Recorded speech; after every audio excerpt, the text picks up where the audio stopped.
This is a 77-year-old from a nursing home who was, quote, found down, end quote.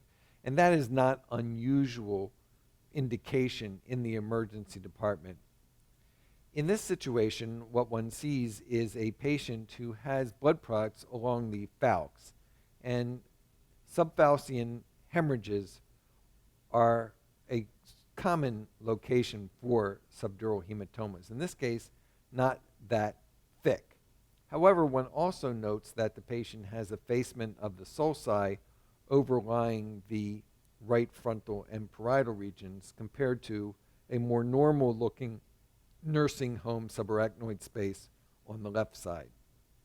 As we proceed further inferiorly, we note that that subdural hematoma comes along the posterior falx and then extends along the parietal occipital region, and it also is nicely demonstrated if one uses different windowing to show that hemorrhage.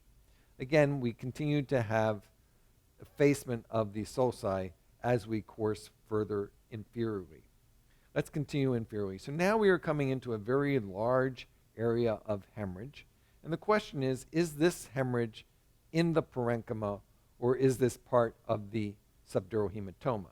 By virtue of the shape, this would be very unusual for this to represent a subdural hematoma, which are usually more of the crescentic nature as I described previously. So this is a parenchymal hemorrhage with an associated subdural hematoma.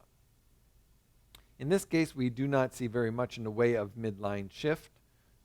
So if we measure,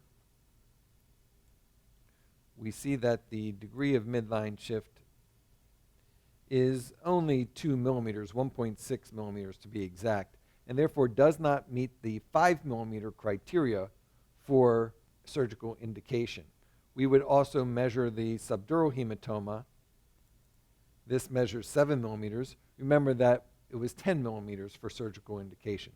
However, one has a very large parenchymal hematoma in association with that. And we would measure the parenchymal hematoma as 4 centimeters by 4 centimeters, and then perform the multiplanar reconstruction and identify that it was also 4 centimeters in size.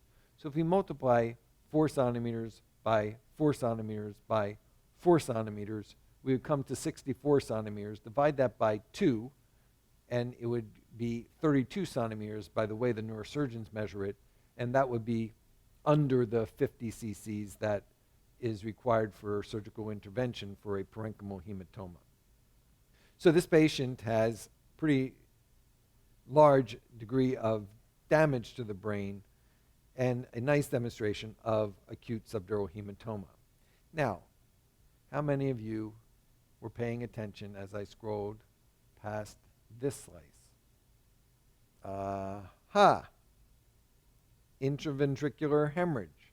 Now, in this case, the patient has known other areas of hemorrhage. However, that intraventricular hemorrhage should spark your query as to the quality of the corpus callosum and splenium. And sure enough, as you can see, there are higher density areas in the right side of the splenium of the corpus callosum that likely represent a shearing injury to the corpus callosum associated with bleeding into the occipital horn of the lateral ventricles. Came back to haunt you.